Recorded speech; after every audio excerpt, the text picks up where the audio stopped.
Good? 3, 2. Perfect. Okay, today we have an individual by the name of Thomas Oshana. He works for Peace Collective in business development and partnerships.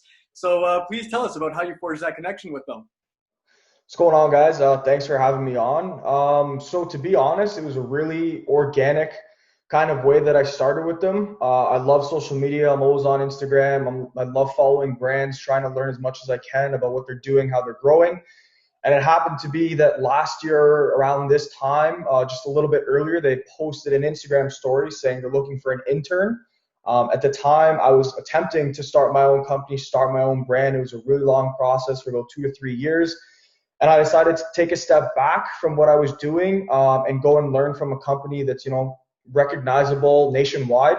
And I was lucky enough to get the internship. And since then, it's been about a year and a half, and it's been a wild ride. I went from being an intern to now working full time there under business development and partnerships. So on a daily basis, I'm working with the head of growth to manage all our clients, do any custom orders we have, anything wholesale. And along with the partnerships, I also lead the ambassador program. So we've grown from, 5 ambassadors to recently with our Black Friday sale, over 125 ambassadors. So it's been a crazy, crazy experience. I know there's still a lot more to go. It looks like we're doing really well from the outside, but surprisingly enough, there's still a lot more we can do. But to say the least, it's been amazing. I have no complaints whatsoever. It's a really fun workplace. The guys are amazing. Everyone's super young. No one's over 30 years old. It's a lot of fun to show up to work. But yeah, that's PT in a nutshell.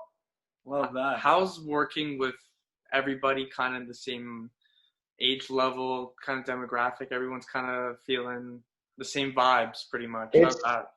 It's a shit ton of fun. I'm not going to lie. The only thing I'll say is sometimes because we're all the same age, you forget it's work and you forget you're working with people who's your boss. So sometimes it's like, okay, we're not friends anymore. Like, I'm your boss. Like, do your work. I'm like, come on. Like, fuck, let's just enjoy it. But that's the thing. Those vibes, that's how it is on a daily basis. I show up, everyone's shooting the shit, talking about what we did on the weekends, sports.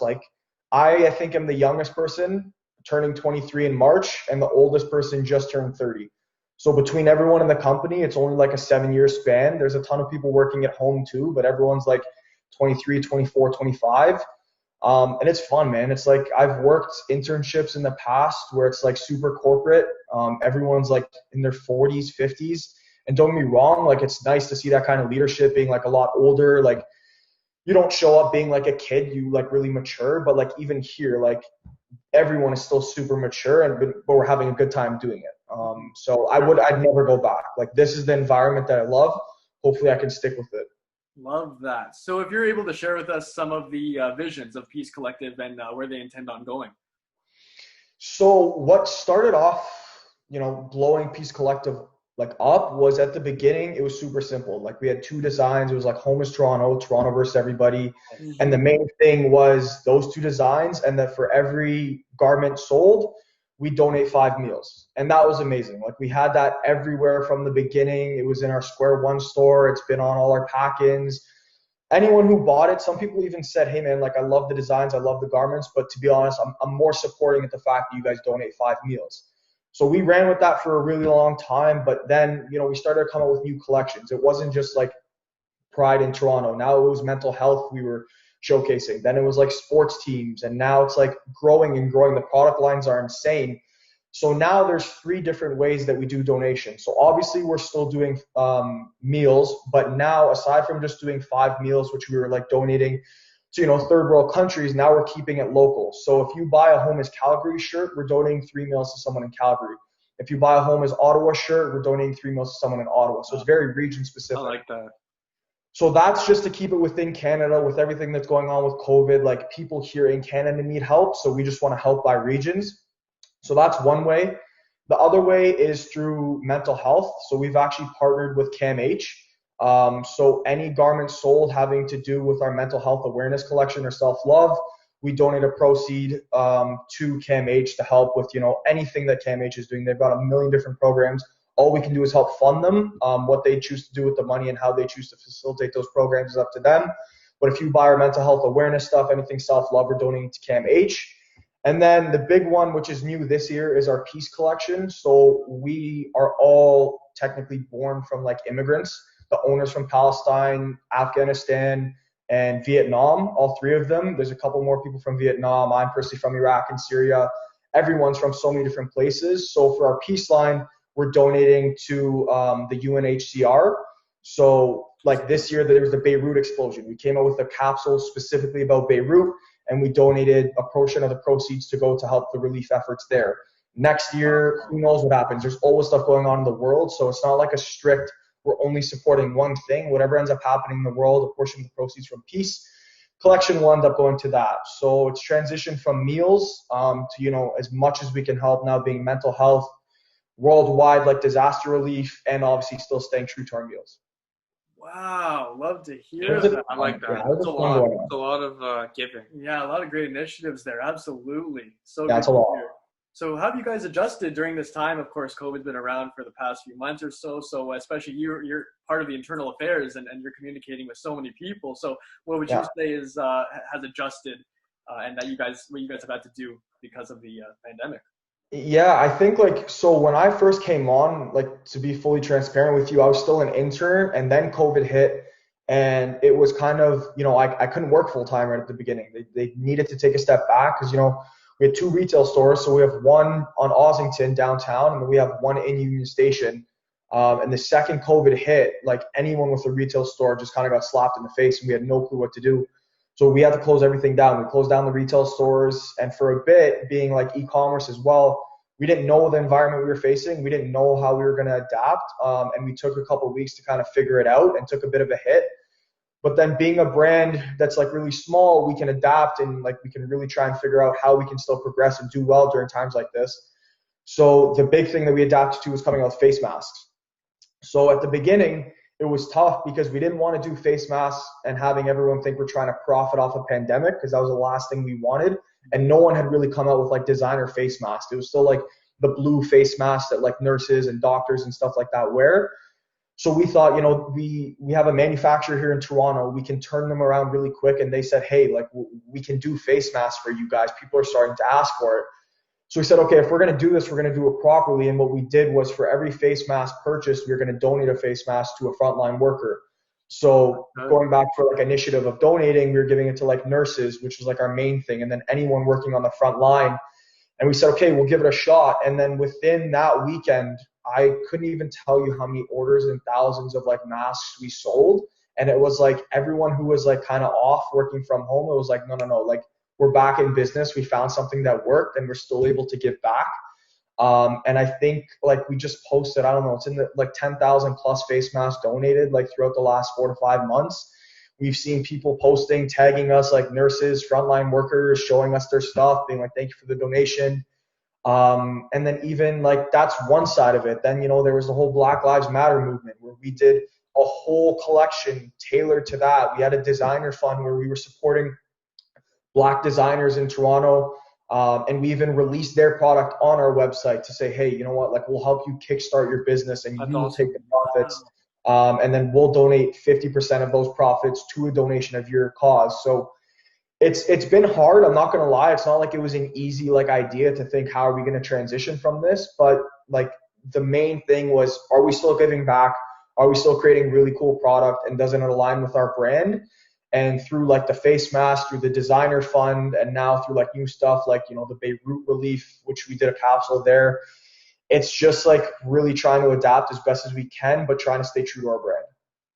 That's nice. Wow, that's incredible. I want to know more about, you know, you are a business owner, and you definitely, it's been for years you've been doing this now. So I want to know a little bit more of your experience with that, just to give kind of like more insights about being, you know, a small business owner.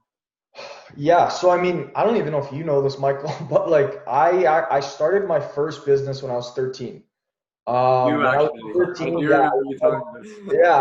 it was called Tizo's Custom Clothing. And that was during the era where, yeah, I know, I laugh about it now. It's good stuff. It's great. But, I started when I was 13. It was when that whole keep calm and carry on movement was going on, where all those memes were going around. And a lot of my buddies were like buying shirts and stuff like that. And I realized that this whole like on-demand kind of custom t-shirt thing was doing really well.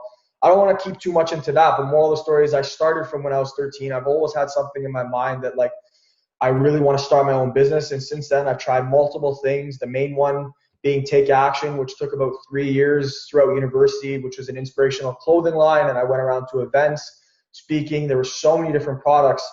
But to kind of touch on like your question being like, what do I think about like entrepreneurship and starting your own business?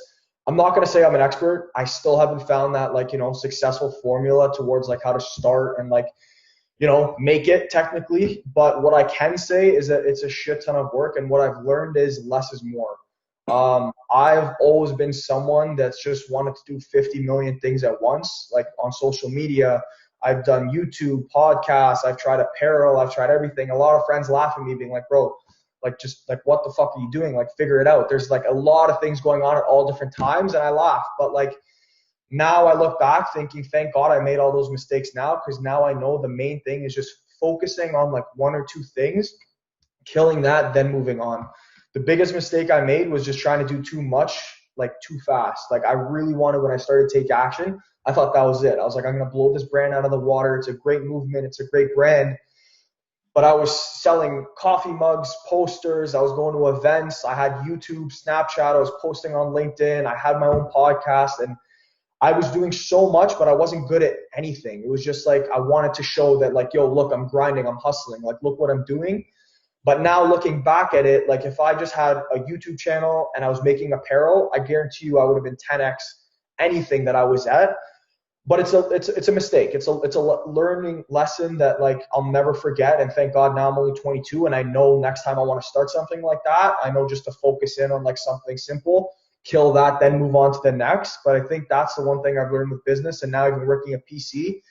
Like we're doing a lot. There's a lot of different things, but it's because we've killed the bread and butter of it, and we know we have a foundation of our core stuff, and now we can try new things. And if those new things don't work out, cool, so be it. We still stay true to the main things we're good at, then we try new things. So over the last 9 years, I've tried like 10 plus businesses, and I know the next one, if I do start another one later on, is going to be something super simple at the beginning where I have a vision for it. I'm not going to go too crazy. I'm going to kill it day by day, just making sure I know what I'm doing, versus just like trying to show myself off on social media, being like, look at all the shit I'm doing, and then it goes nowhere.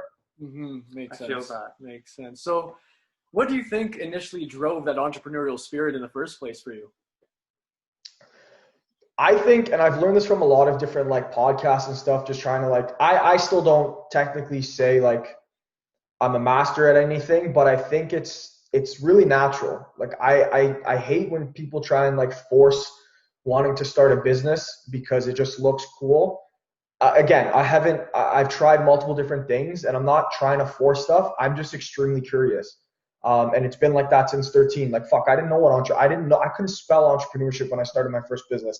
That's how long ago it was, but it was just natural to me. It's like, okay, this guy's making money off selling t-shirts. Why don't I give it a shot? Yeah. So for me, it's always been like, whether it's t-shirts, hats, affiliate marketing, I've tried so many different things just because I'm curious towards how it works. So to answer your question, it's more curiosity versus like wanting to make money. Like now it's like I see the money coming in through like PC and how well the brand's doing, and it's growing really well. And obviously I want it to be a point where like, it's got to be a business. It can't just be some curious like hobby. At the end of the day, there's got to be a budget. You got to look at the finances. It's going to work or is it not? But like what led every business that I started, and also why I tried so many things, is because I'm just interested in knowing how it works. Like now I know how YouTube works. Now I know how podcasts work. I know how to make apparel. I know how to create an e-commerce website. I just need to find a way to pull it all together. But for me, it's just super interesting, man. Like I hate people that try and force their way into like starting a business because they see like I ran Facebook ads for 30 days and now I'm like, I made a 6-figure income. It's like, fuck off. Like that's not how it happens. That's not how it works. So for me, it's just like interest. It's just pure curiosity. Love that, truly. So being that what you're doing now with Peace Collective heavily parallels what you did with Take Action and some of your other endeavors, what skills do you think directly transferred over for you? Like as if I were to go back and start something on my own, like what have I learned from PC so far? Yes, yeah, pretty much. Again, it just goes back to like when I'm there on a daily basis, like we know what our purpose there is because everyone has like one or two main tasks versus like doing 500 million different things at once. Now it's a bit overwhelming because, you know, we're trying new things and we're at a point where like we've killed what we're so good at. But like I said, like it's quality over quantity. For me, I was just trying to do 100+ things all at the same time versus when I show up to Peace Collective, I know what my role is. I have a couple things that I have to do on a daily basis. I have to reach out to X amount of clients, reach out to X amount of ambassadors. And then on top of that, everything else is a cherry on top. Whereas what I was trying to do with Take Action and everything else I started was try and look good on social media, try and like showcase all this different stuff so that I can prove to people like, you know, I'm hustling, I'm doing it, I've made it, when really I didn't make shit. I hadn't done anything yet. Whereas these guys, it's not about looking cool or fronting or anything like that. It's, do we have the sales? Do we have the clients? Do we have the customers? Are we giving back? Do we have quality products?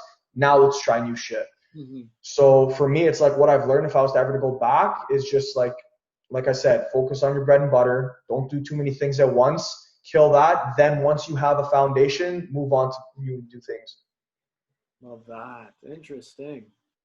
I want to know if you had like a message to like people also in your position who've maybe tried out a few businesses, trying to be, you know, an entrepreneur, and they haven't found one that like has stuck with them, that they're really like getting lots of, you know, funding or whatever it is, you know, in terms of money, I guess, you know what I mean, like sales or even a big Insta following or something, even if it's not actual money, but just they're seeing some like huge growth. What would you say? So to talk a little bit about money, I guess, first thing is like I've never had a business funded. Like it's all just personal funding. Like everything I've ever done was no more. I never put anything more than like $1,500 down on something. Like when I first started Take Action, that was my biggest investment, buying like all the apparel, and that was like $1,500. But everything else was no more than like $500 because you really don't need that much. Like nowadays, like you sign up for a website, it's like $50 a month. You get a couple, like, I don't know, cool things for promo, stuff like that. And then I guess it's just marketing spend. So I've never spent more than like $500 to $1,500. So to anyone who's kind of like on the fence being like, oh, like I need this crazy funding. Well, unless you're in fucking Silicon Valley, like I don't know what you're trying to start. You don't need that kind of money. It's like super simple. Like keep it like, you know, don't try and like buy all this crazy fancy stuff. Bare minimum at the beginning, try and build like your following, build your business. Then you can like buy those fancy toys and like look really cool. But to at least like touch on even like the revenue aspect and like trying to build like that following and stuff like that. There was a client we had at PC, and you see all these personal trainers now, to use it for example, with like hundreds of thousands, millions of followers. They're selling their PDFs, their books. And it's like, that's what everyone wants to see when they have a business. They want the Instagram verified check. They want thousands of followers, and they want like hundreds of thousands of dollars in revenue. But we had a client that came in who only had like 7,000 followers, and she was making like $15,000 to $20,000 a month just doing personal training, her apparel, everything. And like that was the first time I was like, man, you do not need like 10K plus. You don't need 50K, 100K. She had 7,000 followers, and if I were to look at her Insta profile, I wouldn't have made much about it. But for her, like she's a personal trainer. She needed like a couple hundred people who really like were die hard for her. And that was it. Like that's all she needs. And I was talking to her. She's like, I hope I never hit 25,000, 50,000 because I just want to focus on my small little community that I've built. She has one assistant and she's doing what she loves full time. So that was the first time I was like, man, like you do not need hundreds of thousands of followers. You do not need all this like crazy, like, you know, operations, business development, partnerships, like this huge, massive company. You just need a couple hundred people to really love what you're doing, give them as much value as you can. And hey, if you have 100 followers, it's better to have 100 followers that would buy something every single time you come out with something versus like 10,000 people that are going to like and comment and then never do anything with what like you've created. So I think that's one thing. It's just quality like customer base. And you don't need like thousands of orders. Like this chick had 7,500 followers and she's making over 150K a year. So that put a lot in perspective for me. Honestly, wow. That is. Was it the potential low cost of entry that attracted you to the industry, or did you always have an affinity for fashion? A little bit of both. I think it was more just like, to be honest, it hasn't even been like fashion. Like fashion, I think like apparel has been like two businesses. It was like the first one I started and the last one I started being like Take Action. But in between that, like I tried affiliate marketing. I tried to do like a full out podcast. I tried to do like a blog and try and like make money through like click per, I don't know, I forget what it was, but like it wasn't just fashion. It's always just been for me, what can I start low cost and like really try and hone down on that because I never had enough money. Like I've always, it was 15, 16, 17 years old. Like, where am I going to get this money from? And it's not even that, like, even if I'm looking at it now, I wouldn't even put down that much money. Like I'm reading, I'm listening to podcasts of how other people started. No one started with more than like $500 to $1,000, no matter what it was, whether it's fashion. People would start off with 25 t-shirts. People started a blog. You don't need any money to start up a blog aside from like a monthly subscription. So I wouldn't say it was fashion. It's always just been like, what can I try and start? What am I curious about? And like, does it need a lot of money? If not, cool, I'm going to try and start it. I see. That's interesting. Absolutely. I want to know more about, in terms of like the day to day of like running kind of your own business. Like, are you dealing with like what do you deal with? You have to like, because you're pretty much your position is every single position, right? So like, Yeah. you have to do everything there. So when I was doing Take Action, like literally from A to Z, I was doing everything. So from budgeting to making the apparel to making the designs to managing social media to posting on YouTube, editing everything. And now I look back and think like I can't even believe I was doing all that stuff at once, because looking at Peace Collective now, like everyone has their own role. Someone's managing social media, someone's managing the budget and the finances, someone's managing the operations. But at the beginning, you have to do it on your own. Like there's no ifs, ands, or buts. And I think the only answer to it is if you're going to start something, you're going to have to understand that it's going to be a fucking sacrifice. Like there was times, it was during university, man. Like there was times where all my buddies were downstairs. I lived in a big house with like 8 roommates. And yeah, I wanted to go down and watch movies, shoot the shit and do whatever. But I had to pick and choose when I was going to watch a movie and when I was going to work on the business, because that's just what comes as like starting your own business. It's not all like fun and glamorous at the beginning that people make it look like it's out to be. There was a lot of times where it was like sleepless nights. Like I just everything from like marketing, and then someone has like a damaged product, I have to deal with it. Something goes wrong on social media, I have to deal with it. Something goes good, people order a lot of stuff. Who's packaging it? Who's ordering all this stuff? I have to do it. So it's a lot of just like discipline. Like you have to make, like for me, what worked was making a schedule. I use Google Calendar like it was my bitch. I made like I didn't eat when I was hungry. I ate when it was time to eat. Like it wasn't a time where I didn't know what I was doing. It was class, study, workout, gym, business, back. I literally scheduled time to hang out with friends. It wasn't like, yo, what are you guys saying? It's like, I have 2 hours. Can we do something? Because I'm going to sleep soon and I got to repeat in the morning. Oh my. So it was just like go, go, go. And it was only like that for like Take Action. Every other business was like side hobby. I was still in high school working part-time, but still it's like, it is not like what people make it out to be, all fun and games. It is a lot of work, but for me, I loved it. Like there was never a time where I'm like, fuck, like I wish I wasn't doing this. It's like, this is what I love doing. So it's going to take work. It didn't end up working out at the end. Like, yeah, it failed. Cool. But like now I know if I ever started again, I've made every mistake in the book. I'm probably still going to make more mistakes, but like, to answer your question, running a business on your own is extremely difficult. Even if you have a partner or two, those first couple of years are mayhem. But if you can stick through it and it ends up working out, then hey, you do something like Peace Collective did. There was only 3 guys at the beginning, packaging, fulfilling, doing all their marketing. And now overall, there's 2 retail stores. There's like 20 employees, like company wide. And it'll work out, but it's a grind, to say the least. Wow. So did you do that for all 4 years of university as well? You were doing, like, you were scheduling everything? Yeah, man. Everything. Like I between classes, like every Sunday night, I had to plan out my week. So it's like, okay, these are my classes for the week. When can I work out for 2 hours? When can I eat lunch for an hour? When can I study? And then I was going from university to university. I was doing keynote speeches for the longest time, a part of DECA.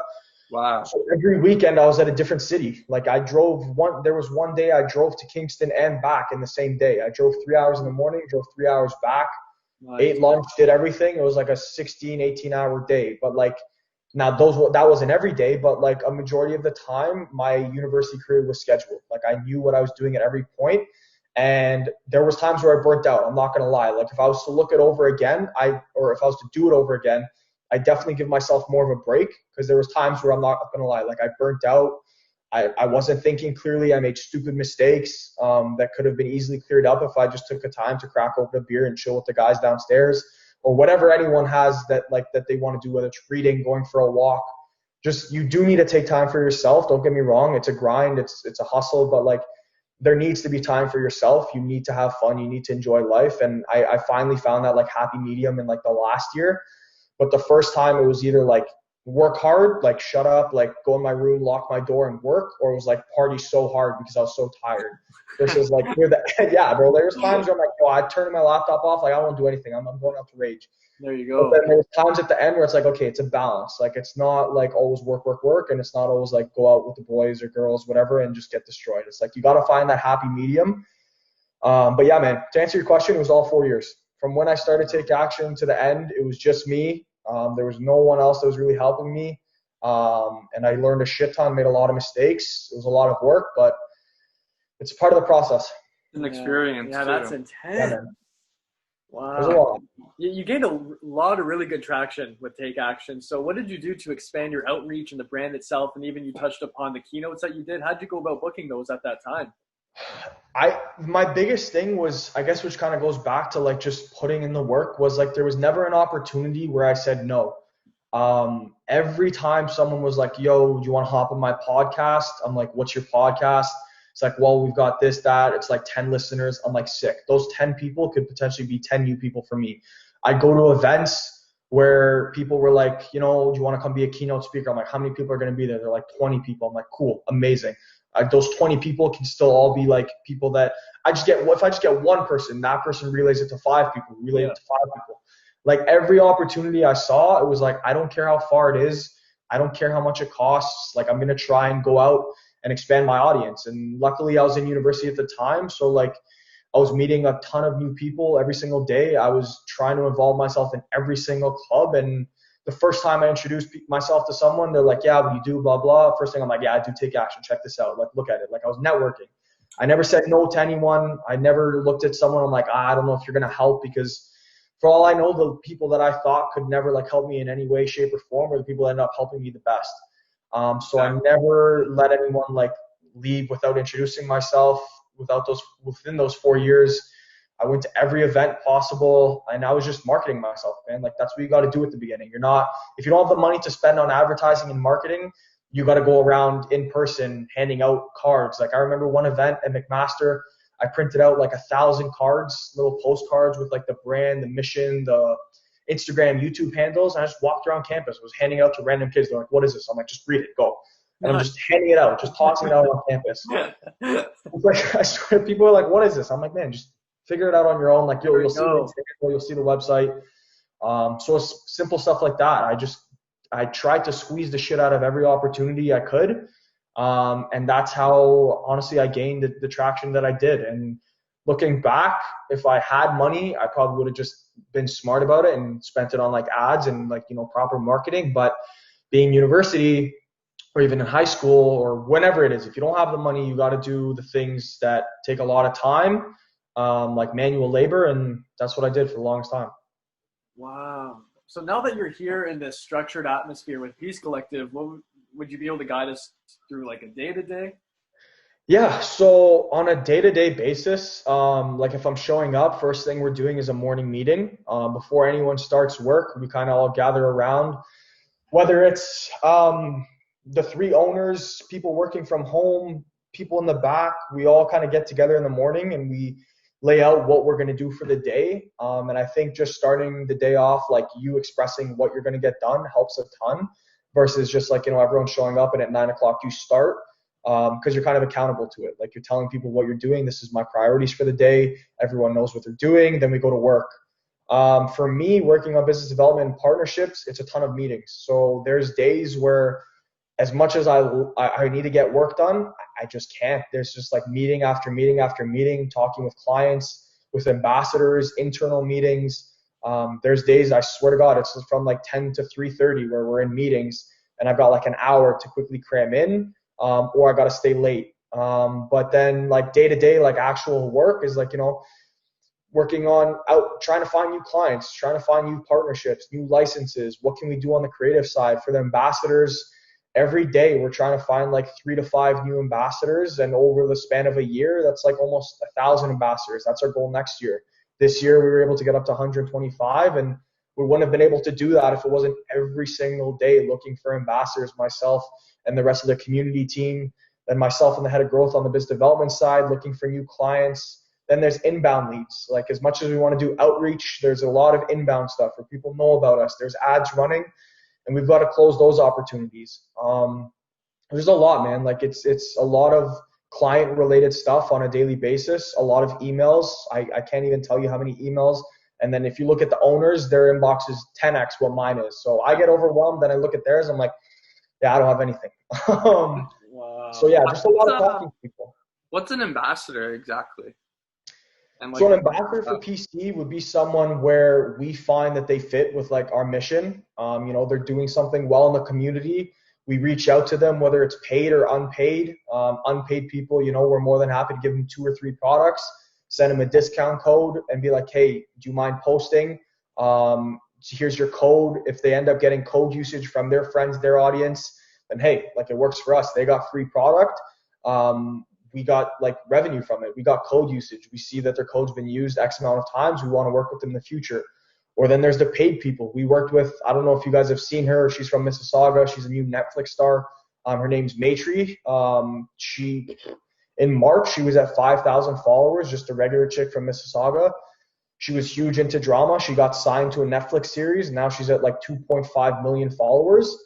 And within like 6 to 7 months, she just blew up. We ended up doing a full collection with her, and that was an arm and a leg, like what it cost to work with her, like in the thousands. So it's like ambassadors can be someone from like a Joe Schmo with like 300 followers that just really loves what we're doing and can get like, 5 or 6 sales, or it's like these mega influencers that cost thousands of dollars. It's a micro or mega influencer. We're working on with like different people on a daily basis. That's awesome. Oh, yeah, indeed. So do you guys ship globally? We do ship globally, but like right now, like I'd say like 90 to 95% of our audience is in Canada, and then like 5 to 10% is in the States. Just because personally, like that's what we're focusing on. Like we haven't tried to enter the States yet. So anyone that's like any customers from like the US is just they've come across like a Facebook ad or like a friend. And it's more like our NBA kind of collections that people like from the States, or like self-love stuff that obviously doesn't say Canada or Toronto. But for us, it goes back to what I was saying, like quality over quantity. We still have so much room just to grow in Canada, even Toronto itself. So we don't want to enter a new market until we've killed like what we've done here in Canada, here in Toronto. But like we're in the works. Like it's a huge opportunity to move to the States, and that's when we can like really, really like grow the business. But for right now, it's just like all within Canada. There's so much room to grow even still in Toronto. Like it's honestly as big as the city as it is. I honestly still think it's like at the very beginning, man. Like I don't even think it's anywhere near a peak. Like, no, it's not. So like, much we look at like our Instagram analytics, right? Like we're looking at it the other day, and it's like 90% or something stupid. Like a majority of our audience is 25 to 35 females in Toronto. It's like we still have all of Ottawa, we still have all of Montreal, we still have all of Vancouver, we still have all of Edmonton, all of Winnipeg. Like those are just provinces and regions and stuff that we haven't even really like dove into. So like forget about the States for a bit. Like we haven't even killed Canada yet, and we just released like all these core collections. So like yeah, it's going to be nice when we enter like our first market in the States with like, whether it's an NBA collection or whatever it is. But like it's just even Toronto, man. Like if you walk in the streets, a majority of people will say like, yeah, I've seen a homeless Toronto, or like Toronto versus everybody's shirt. But there's still people that don't, which means there's still room to grow here. And it's like, yeah, just still that goes back to saying like quality over quantity. Why can't we just kill Toronto to the point where literally every single person in Toronto knows about us before we go out and like try a new market? Exactly. And you guys already have such a reputable brand, right? So you're able to use that as leverage and keep expanding. And Exactly. Especially with social media, you have all those connections at your fingertips. Yeah. So what do you do to go about when you contact people directly? Do you already have these leads, or do you just kind of cold call and to reach out to people? So there's two, obviously, right? Like there's inbound leads, which, there's a lot of people on a daily basis reaching out inbound. And it's really easy. Like they already know what they want. Sometimes they don't, but like they're already interested, which is great. And those are the ones that like are easier to close on. I'm not going to say easy. There's still a lot of that go dead in the water, but on a daily basis, our customer service team will send myself and the head of growth all these emails of inbound like partnerships, people wanting to work with us, ambassadors, and that's easy for us because obviously we don't have to do the whole process of outreach. But then there is the outreach process, which is like why we do business development. It's not just inbound, it's outreach, it's outbound kind of stuff. And on a daily basis, man, like when I first started working there, we didn't know what we were doing. It was like reaching out, cold emails, cold LinkedIn messages. We got like Sales Navigator on LinkedIn to start messaging people, because if they had private profiles, you couldn't just message them from a regular account. You needed the subscription. So we started trying new things. I tried so many different like cold emails being like, does this work? Does that work? I've sent essays where like the guys are like, what are you sending? Like, this looks like shit. I wouldn't open this. I'm like, I don't know, man. Like, I've never tried this before. Then there's been emails where it's been like one sentence, two sentences, like, hey, this is what I want to do. Here's my number. Like, let's set up a call. So over the past year, we've like built out a process where it's like we work on Salesforce. We know a majority of the time on the first outreach, people probably just won't answer. And at the beginning, I used to get so hurt. I'm like, they don't want to work with us, move on. They're like, no, man, like it's the first email. Like, do you reply to your first email? I'm like, good point. I'm like, usually not. Like, if someone really wants to work with us, like I'm going to like wait a bit. You know what I mean? Like sometimes people flood my inbox. I'm like, hey, you got my attention. Now I'm going to reply. So now I know when I'm doing that to other people, I've got to make an outreach process. So now it's like I'm reaching out 5 times within the month. There was partnerships as big as like, people at Tim Hortons. Like I thought I had an idea at Tim Hortons. I was reaching out from July. They just reached out last month. Wow. It was like a 4-month process just to get a lead and get a phone call. Nothing even has come to fruition yet, but we have a contact now. And that was a 5-month process.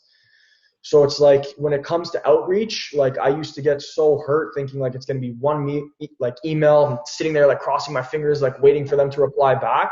They don't reply. I'm like, hey, on to the next. Where it's like now I know I'm going to get their attention. I just have to follow my process, reach out on a weekly basis, be super polite. Don't send an essay of an email. And a majority of the time, someone will reply back or at least give me the courtesy being like, hey, we're not interested. And it's like, cool, I'll reach out in like 2 to 3 months. Yeah, exactly. So that's where we're at. Just a lot of outreach, a lot of closing inbound leads. But like I said, like my role on a daily basis is client meetings and working with people. So I don't mind it. It's what I'm there for. Absolutely. That is very, very fun. Truly intriguing. And honestly, we really appreciate what you guys are doing over there. Again, such a noble brand, Peace Collective. We know you guys over here. You guys will continue to expand. It's all in great abundance. It really is. So thank you for all the initiatives that you guys partake in as well. It's so great to hear. Thank you for sharing all of that with us. And there's been a lot of insight. That's for sure. I definitely want to say thank you again for also insight about like being a business owner as well. That little bit of both we got as an employer-employee kind of thing. So it's awesome to get both. And thank you so much, man. You're one of the hardest working guys I know. Appreciate it, bro. Keep going, keep pushing yourself, keep doing that, man. I notice it. I keep seeing it. Yeah, keep doing your thing, honestly. And I've heard indirectly. I've heard about. I talk about you all the time, man. I talk about you all the time. Honestly, appreciate it, guys. And even to you guys, man, all the best of luck. Like I said, what I've been saying is like just stay at it. Like there's nothing you can't accomplish if you don't just stay consistent. Do what you're doing. Stay true to what you guys have. You guys have something great here. I know it's just the beginning of it, and I'm excited to see where it goes. So any help you guys need, always reach out. But I'm excited to see where you guys go with this. Appreciate it, truly. Thank you. All right, we done. All right, cheers.